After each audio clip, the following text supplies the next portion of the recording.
friends, and welcome to this year's Dollar Tree Thanksgiving video.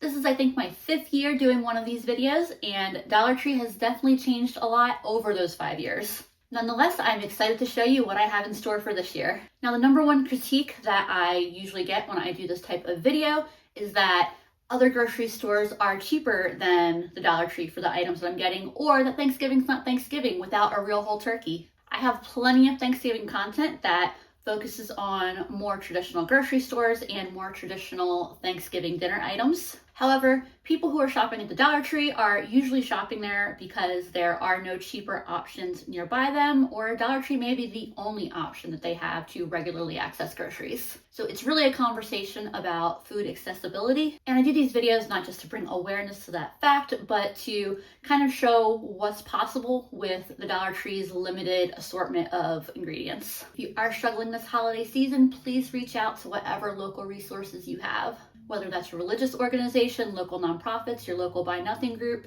or just leaning on your community in general, everyone deserves to have good food.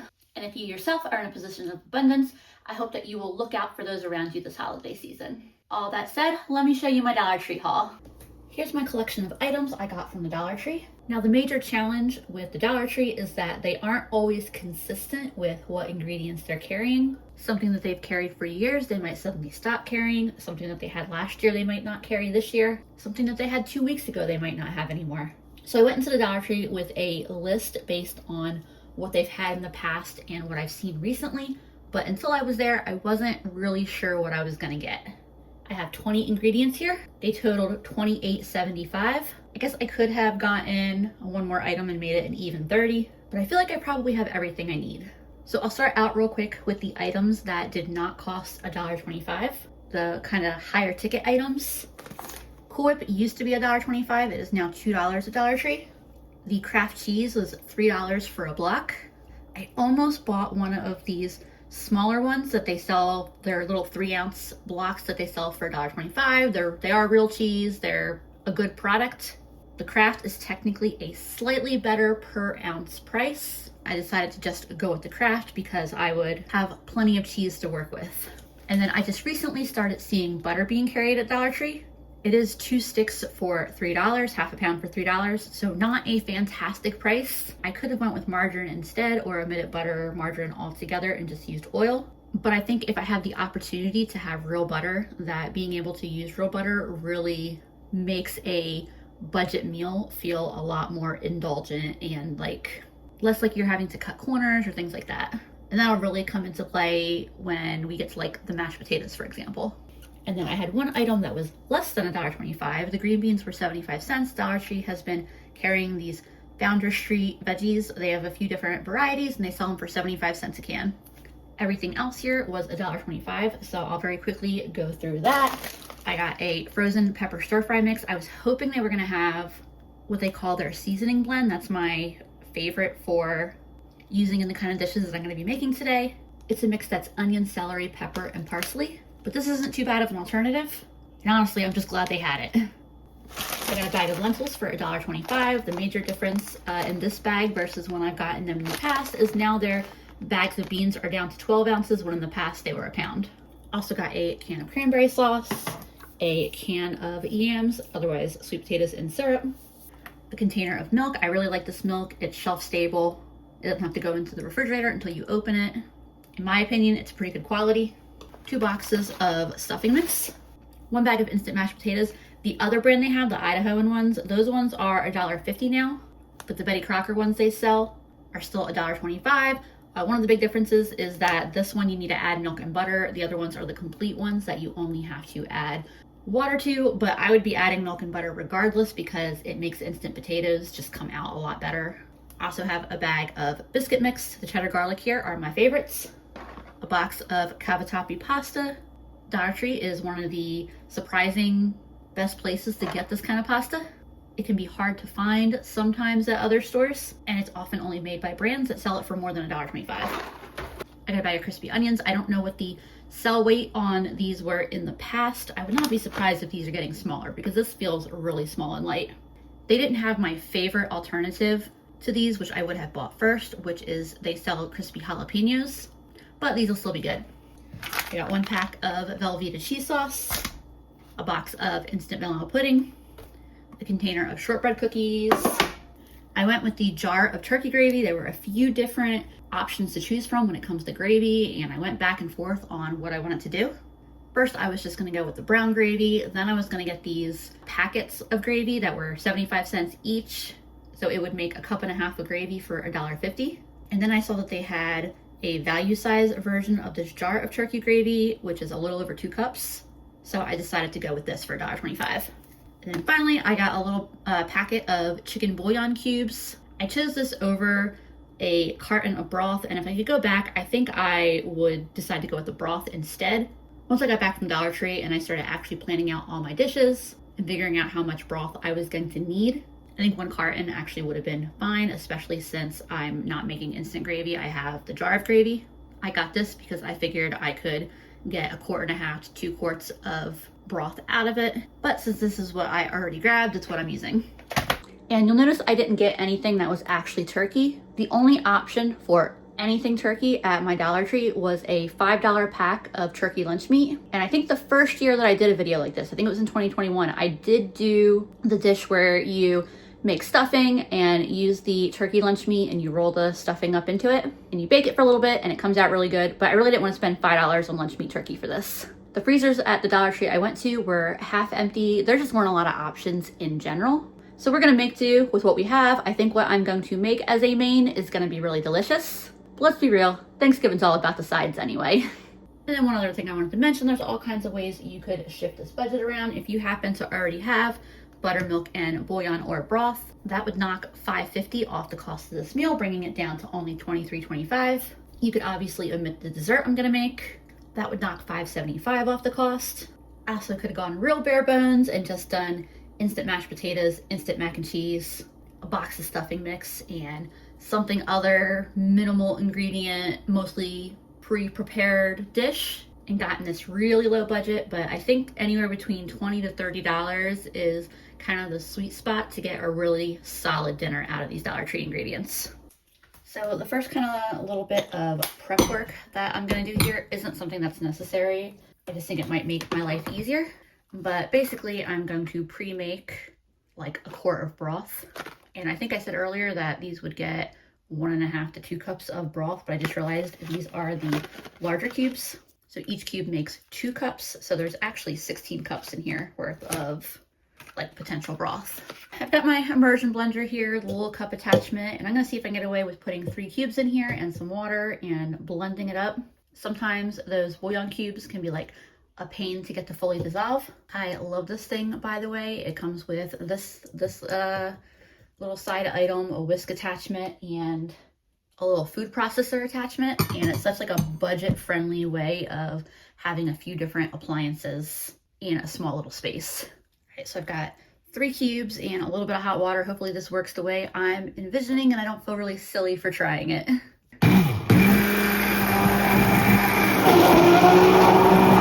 You know what? I think that worked good enough. It's gonna be a little thick since it was 3 cubes and 1 cup of water, where 6 cups of water is more like what was called for.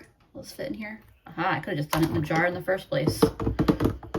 All right, I'm still not entirely convinced that this was the route to go. And I still kind of wish I would have just gotten the liquid broth. I use a lot of powdered bouillon in my everyday cooking, but I have to admit the cubes are my least favorite. But we'll give this a good little shake. I mean, it's not as bad as it could be. It just didn't really dissolve the way I was hoping. I guess I should have followed the directions that said to dissolve it in boiling water. But if you're new here, I know I'm making a wonderful first impression. I swear I can cook. This meal's gonna turn out good. I'm gonna be real with y'all. This next dish is also a we'll see how it turns out kind of dish. See, what had happened was I was at the Dollar Tree a few days ago and they had all these cans of pumpkin. So I was like, cool, I'm making pumpkin dip. And then when I went back to Dollar Tree to actually do the shopping for this video, no pumpkin. So I really didn't know what I want to make. I've made a lot of pies in the past. I hadn't been planning to do anything with cranberry sauce because honestly, nobody in my house eats cranberry sauce. So I thought, what if I swap the pumpkin for the cranberry sauce? So I'm hoping it's gonna turn out good. I think it will. I'm not just doing this out of like nowhere. I mean, you know, I do have thought put behind it, but just know that you can do this exact same thing that I'm doing here with canned pumpkin, not the pumpkin pie filling, but just the plain canned pumpkin instead of the cranberry sauce. My mom will be disappointed because she really likes pumpkin everything. Andrew and I aren't necessarily as much pumpkin fans, so we may actually like this better than we would have liked the pumpkin anyway. And the only difference in the pumpkin is you probably want to add a little bit of like pumpkin pie spice or something to it. But so I have a instant vanilla pudding, and I'm gonna grab a can opener and get this opened real quick. Do y'all eat much cranberry sauce? I have tried to serve it both this kind and homemade cranberry sauce on my Thanksgiving table, like my Friendsgiving rather, where I have usually over a dozen guests and it barely gets touched. So I don't make the homemade anymore. And I get one obligatory can of this. I think maybe one person eats it, but I feel like the people who they want their cranberry sauce, like it better be on that table. So I'm not adding any milk to this pudding mix. I'm just adding the cranberry sauce directly to it, and I'm gonna mix it all in really well.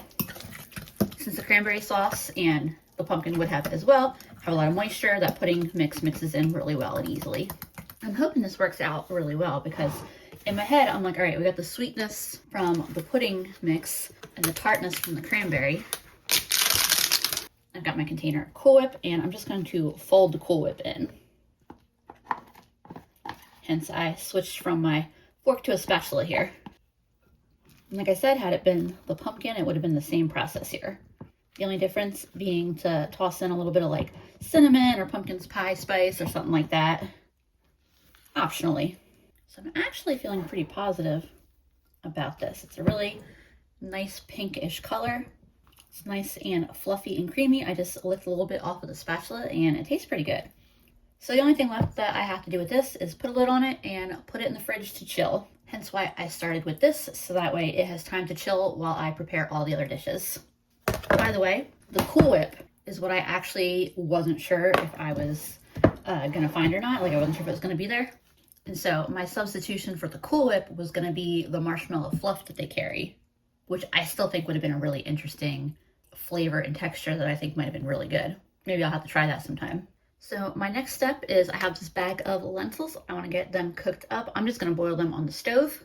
These kind of lentils usually take like 20-30 minutes on the stovetop. Like beans, lentils are a legume, but they are a pulse, and they are prepared and cook up a lot faster than dried beans would. But like dried beans, I am going to rinse these off and just do a quick check to make sure that there are no little stones or anything in there that shouldn't be in there. The holes in my colander are just big enough that it's not really great for rinsing lentils, so I just used my rice cooker insert since it was sitting in my dish strainer anyway. Hopefully I chose a big enough pot, but I can always add some more water if I need to or transfer it to a bigger pot. So as soon as this comes to a boil, I'll lower it to a simmer and I'll start a timer for probably just like 20 minutes, and then I'll start checking it from there. And I am going to be using the lentils as my main dish. I'm going to be making a lentil loaf. It's something that I know that my house really likes. It'll be really delicious with the gravy over top of it. If you absolutely hate the idea of a lentil loaf as your Thanksgiving main, that's valid. It's totally fair to prioritize different ingredients on your Thanksgiving table. And I am always open to hearing people's ideas on what to do for the Thanksgiving main dishes with Dollar Tree ingredients. Because I'll tell you, the main course is the hardest one to figure out every year because they just don't have any kind of salad turkey equivalent. Last year, most creators, including myself, were using the Dollar Tree canned turkey, which I haven't seen this year. And this year, I'm predicting that a lot of them will be using the $5 packs of turkey lunch meat they have. But I just decided that having actual turkey itself was not the end all be all, and I didn't feel like I needed to go out of my way to have something that was specifically turkey. Dang it, I am doing good today. I was grabbing a different dish and this slid off of the top of here. It goes to this dish, but yeah, hopefully this is my only disaster of the day. Luckily, I don't think the lids are too hard to replace, but I am still upset with myself right now about this. Okay, so next I'm getting started on my green bean casserole. I don't make my green bean casserole with the can of mushroom soup the way that the kind of popular recipe goes. I never liked that kind of green bean casserole, so I make mine a little differently, and I've had a lot of people who say that they don't like green bean casseroles like the one that I make, so I'm excited about this dish. My butter is melted. I'm making a roux. Obviously, I didn't buy flour, so I'm using a cup of my biscuit mix. Not a cup, obviously not a cup, a tablespoon of my biscuit mix. And I will use that to make my roux. So I'll let that flour and butter cook for a couple minutes, and then we'll get some liquids added in. While that flour and butter is cooking, I'm also just gonna start grating my cheese up real quick. This would be a little bit easier if I had put it in the freezer, but even if it kind of comes into chunks, that'll be okay as well. We're just breaking it down into smaller pieces because it'll be easier to melt and distribute it into the dishes that we want them in. This is turning a really lovely toasty color. It smells really, really good. It's just about ready for me to get some liquid in here, and I'll be adding a cup of my broth.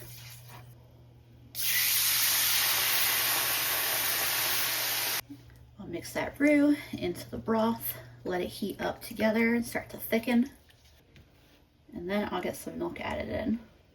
This is starting to simmer. You can see that that biscuit mix worked really well, creating a roux to thicken this. So now I'll grab some milk. So my ratio for my green bean casseroles is I do about a cup of broth and about 3/4 of a cup of milk for every can of green beans I use.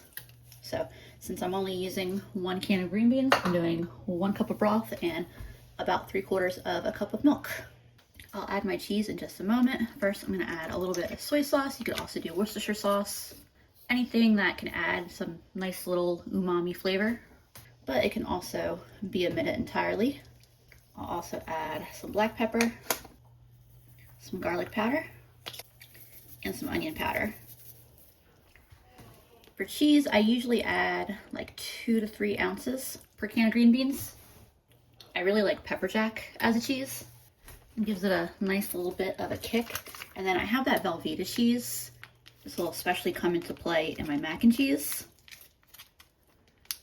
But it just makes it super creamy and velvety. Hence Velveeta. I'll give this all a chance to heat up and melt in.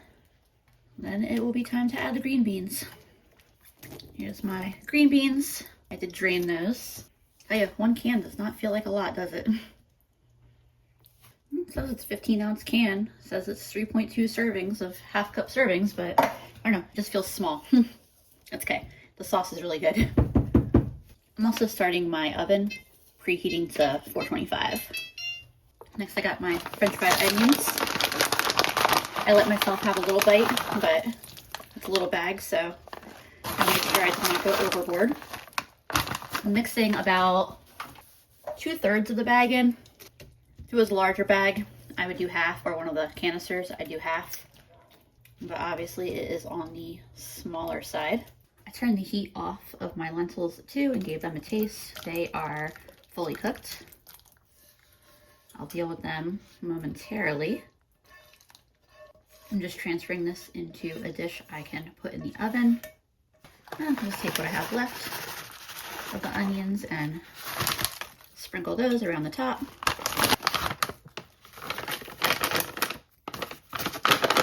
And this will be ready to go in the oven momentarily. There's not a ton of excess water in here, but I'll drain these real quick. Luckily, after being cooked, they fit in my colander just fine without going through the holes. So to make my lentils into a lentil loaf, and hopefully this isn't too much lentils for this amount of stuffing, I'm gonna take out like 1.5 cups of these for now, and I'll add them back as I'm making my mixture. I will not be upset if I have extra lentils to go in the fridge to make something with them tomorrow.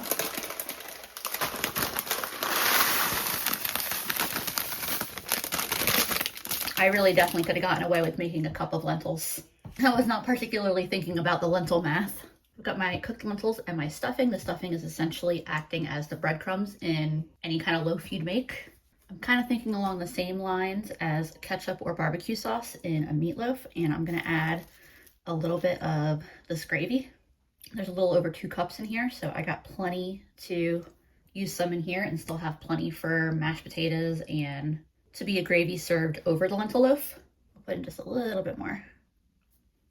Also adding in some of my broth. I'll do just under a cup, and if it feels a little too dry, like it needs more, I can always add more. For seasonings, I'm gonna add in this garlic and herb Badia seasoning that I picked up from Dollar Tree, as well as some garlic powder. I bet if you did a poultry seasoning in here, that'd be good too. Get some pepper in there, some onion powder, and then let's get some Italian seasoning in there as well. Let's also toss in a splash of soy sauce. So now I will get this all mixed together and we'll see if it forms into a loaf. It'd be nice to have eggs. Back when I started doing these Dollar Tree videos, the Dollar Tree did carry eggs. First they carried a dozen medium eggs that only cost $1. And then it dropped down to 6 eggs for $1. And then they raised the price to $1.25. And I think I was still able to get eggs for $1.25 at that point. But then I want to say maybe towards the end of 2022, beginning of 2023, maybe even a little later than that.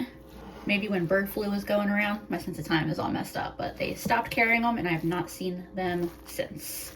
And I can kind of mash these lentils a little bit, and that's going to help give me something that I can form into a loaf. I'm going to try to make it into kind of a loaf shape in here, but if that doesn't work, I'm just going to press it down and let it cook that way. Given the amount I have, that actually may be the right move anyway. We'll see. Yeah, I think that's how I'm gonna do it. I'm just gonna press it down in here and bake it like this. My little green bean casserole is gonna go in the oven for probably only like 15, 16 minutes. There's no meat to cook in this, but I'd like it to get a little bit crusty on top. So I'll start checking it when the green bean casserole is done. For all I know, it may only need that amount of time. Maybe it'll only need another 5 or 10 minutes after that. If I wanted this to be kind of like cheesy, I could sprinkle some cheese on top. That's not really the vibe that I'm going for, although now that I'm thinking about it here, let's toss a few little thin slivers of butter on top of it. I think a little bit of fat could be really good for this dish. All right, so this and the green bean casserole going in the oven. So here's all my grated cheese. I'll set that aside in a bowl because I don't quite need it yet, but I do need my cutting board. I did just go ahead and grate that whole block, by the way. Since there's no raw or uncooked ingredients in my lentil loaf I made, I just scraped the bowl so that way I can have a taste of it. That tastes really good. I think that's gonna be really great as a main dish. I'm putting about a half tablespoon of butter into that pan I used earlier. I'm gonna use it to saute these veggies. I'm just gonna chop these up because I don't want them to be in big chunks like this, or really in big strips. So I'm just gonna chop the whole bag up into little pieces. Pretty much like this is what I'm going for. Nothing too nitpicky or anything like that. So I'm gonna get these in the pan with the butter and then chop up the rest of that bag. And I'll also get these in the pan too. This is where my veggies are at. The frozen ones, they always let off a lot of water at first, and then that will evaporate off and they'll saute like normal. My green bean casserole is out of the oven. I put in the lentil loaf for another 5 minutes, which you just heard is almost done. And then I am boiling a pot of water to cook my pasta. I'm using my cursed burner for that. Cursed as in I'm pretty sure that there is an issue with the infinite switch, which makes it to where the only options are max heat and off. I'm looking at getting the part to fix it, but that's what it's at right now. In general, I'm trying not to actually really use this burner that much, but I'm making an exception for this meal. Otherwise, I haven't been using it at all. I've got a rolling bowl and my noodles. I'm not gonna put quite the whole box. I think that's probably like 2/3 to 3/4 that I put in. And I'm just cooking it per the box instructions. I turned the oven off with the lentil loaf still in there, by the way. I think it would be fine to come out of the oven right now, but I also think it won't hurt to just leave it in there with the heat off. And you see almost all the water is out from my frozen veggies, so hopefully they won't have too much longer to cook. And since my burner wants to stay on high, what I will likely do is cook these noodles as is for a couple minutes and then just shut the heat off, and they'll still continue to cook in the hot water. I just took my veggies off the heat. My pasta is pretty much done. It's a little al dente, so I'm fine with it sitting there for a minute. I have this other pan over here that I'm dropping about a tablespoon of butter into. Let me turn this down just a little teeny bit maybe. And just like I did for the green bean casserole, I'm going to be using a tablespoon of my biscuit mix to make a roux. And then the rest of my biscuit mix will be to actually make biscuits.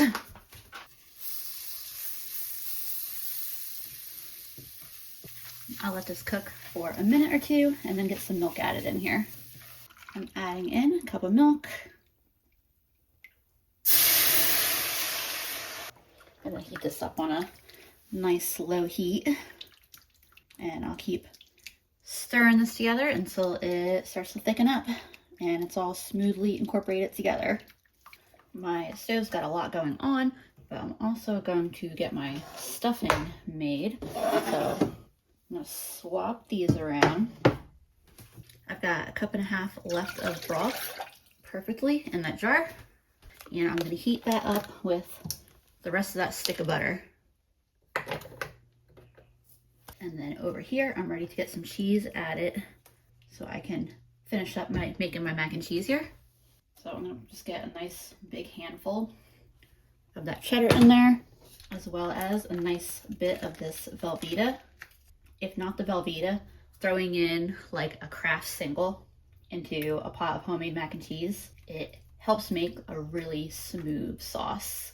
Like if you ever make a homemade sauce and you know, it's good and the cheese melts nicely, but it's just got like it's not smooth the way that a box of like Kraft mac and cheese is or something like that. A little bit of that more processed cheese, like it's like magic. It makes it such a velvety smooth sauce. And if I don't use this whole pouch, I will probably use it for some type of sauce tomorrow. I don't know, what can I make with lentils and cheese? I feel like there's a lot of options there, honestly. But I mean, look how smooth, how quickly that got smooth. Let me get you closer. Like, look at that. Also gonna get a little bit of soy sauce in there, as well as some black pepper and some garlic powder, and a little bit of my pasta water. And I'll give it a taste and see if it needs more cheese. But if it needs more cheese, I definitely have the cheese to add. It's good, it's well seasoned, but I think it could definitely use a little bit more cheese. In fact, I'm just gonna add the rest of this Velveeta, just because then I don't have to worry about putting it in the fridge and deciding what to do with it. But you really only need like a spoonful to get that real silky smooth sauce.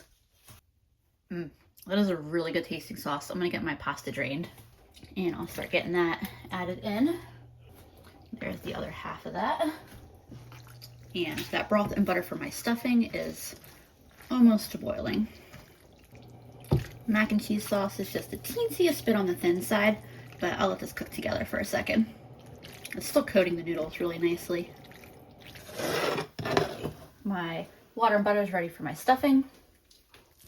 I'm adding about half, maybe a little bit less, of the veggies that I sauteed.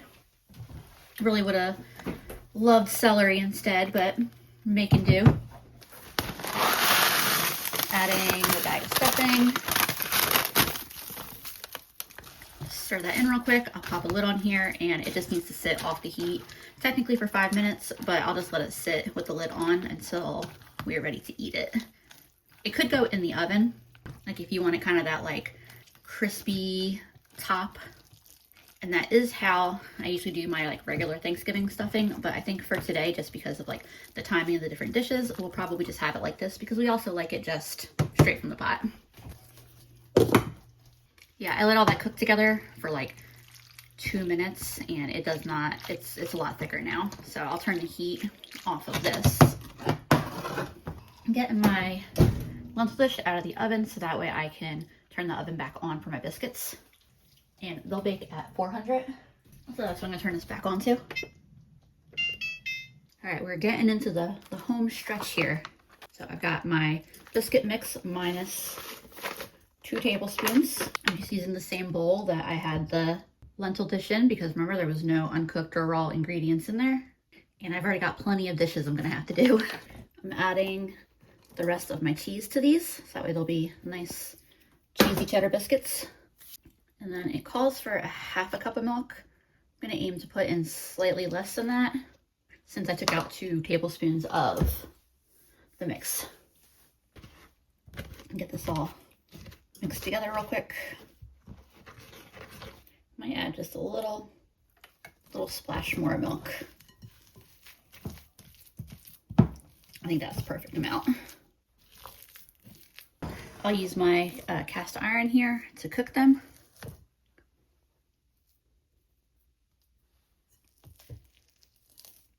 It says it makes 12 to 14 biscuits, which I've always found to be kind of crazy unless you're making really little biscuits.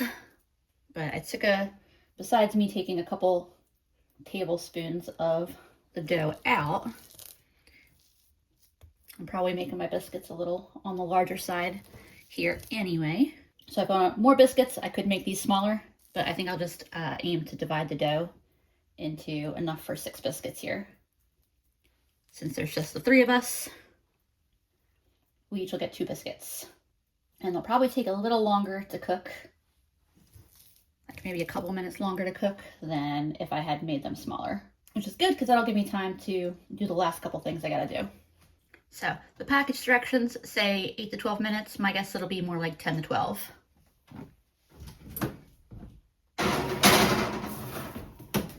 So to do my mashed potatoes, I got 1.5 cups of water. And I'm heating that up with like 2 or 3 tablespoons of my butter. Officially the package says 3 tablespoons. You can see as the mac and cheese has had a chance to sit and thicken, it is coating the noodles really well. Make sure it still tastes good as it's just been sitting here. My water is at a boil, so I'm adding 1/2 cup of milk and my potatoes, which just fit in this little pot. Before these thicken too much, normally I add the spices to the water,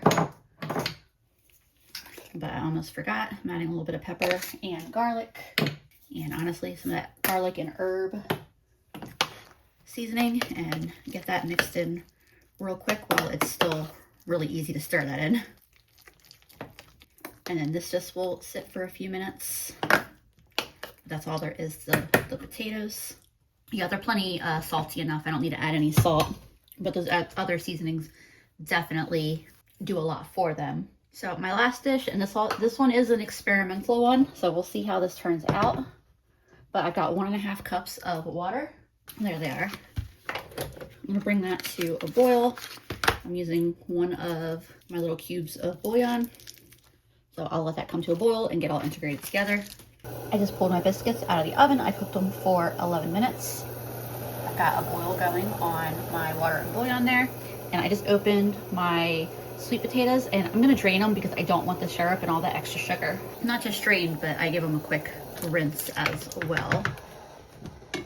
I'm also adding in the rest of the veggies that I sauteed.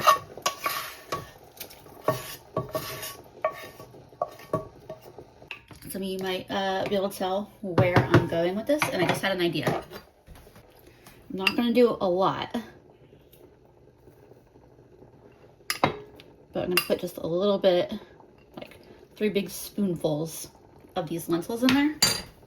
I'm going to put a little splash of soy sauce, and if you haven't noticed, soy sauce is just my go-to when I want a little bit of extra savory something in there. Like I said, Worcestershire could work just as well. This shouldn't need any salt, but I'll get a little bit of black pepper in there and a little bit of garlic powder. And let's do a little bit of onion powder. I'll turn the heat off of this. Everything in here is nice and hot. Almost looks good enough to just serve like that. However, I'm gonna use my immersion blender to give this a quick little blitz. First impression out the gate, this looks like it's gonna be really good. That is good. I think it tastes good with a little fall cinnamony flavor. So I'm adding a little bit of pumpkin pie spice. And then I also want to get a little bit of milk in, just to make things nice and creamy. So I guess I did end up using slightly more than a quart of broth, so perhaps it is a good thing that I got bouillon instead of broth. And then the gravy, I'm just heating up in a bowl in the microwave. I gotta admit, it is not my favorite thing. A lot of people think that Dollar Tree stuff isn't as good because it's all like knockoff brands.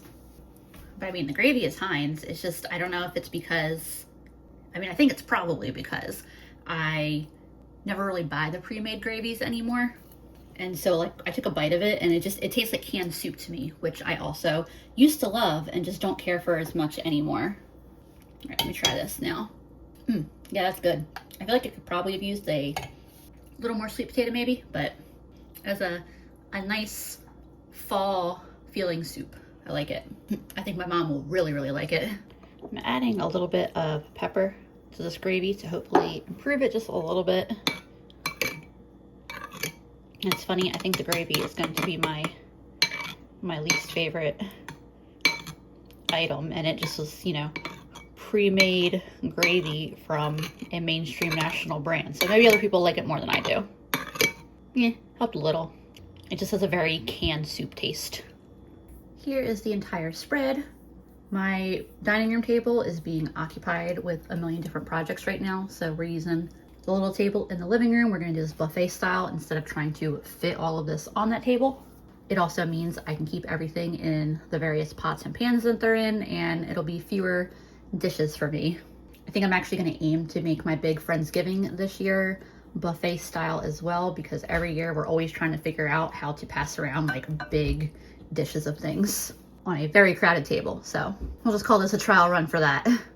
The soup, by the way, I'm serving in these little China teacups. All right, this is what my plate looks like. I tried not to get too much of anything, and instead I have a lot of stuff here. My mom's eating the soup and she's already saying how good it is. I knew that was gonna be just her type of soup.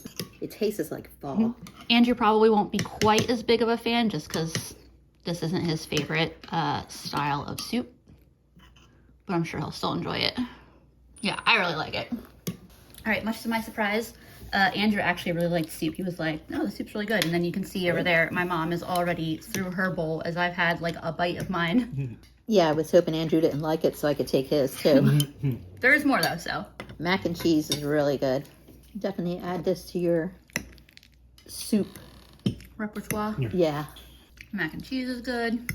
Mashed potatoes are good. They're made with, like they're instant potatoes, but they're made with butter and milk, so they taste good. Oh yeah, they are good. Is this a lentil loaf? It is. I haven't had a bite yet, so let me know what you think. I like it. It tastes like the lentil soup you make, just, brick. That is good. If the gravy was better, like if I had a real solid gravy, it would taste so good over this. Yeah. I just wanted a little bit of gravy on my mashed potatoes because I'll dip it in the gravy. Like I said, I'm just not really a fan of that gravy. As someone who doesn't like turkey, I really like this lentil loaf. Some sausage mixed in with it would be really good too. But this is really good. Obviously, I already know the biscuits are good because that's like my favorite instant biscuit type thing that Dollar Tree sells. I'm getting super full super fast, probably because of, the tasting I had to do. Everyone else is polishing off their plates. My favorite, I think, was the green bean casserole, but I didn't dislike anything other than the gravy. But otherwise, I really, really liked everything. The soup was my favorite. I'm gonna have to say the green bean. I also didn't have too much of a problem with the gravy, but that was also because I was just dipping everything in it. So yeah. So that gravy, just a personal preference thing. It's just not my style of gravy. So I'm gonna start getting cleaned up and I'll get dessert out. Woo! All right. Is it a sewing kit or is it cookies? Let's find out.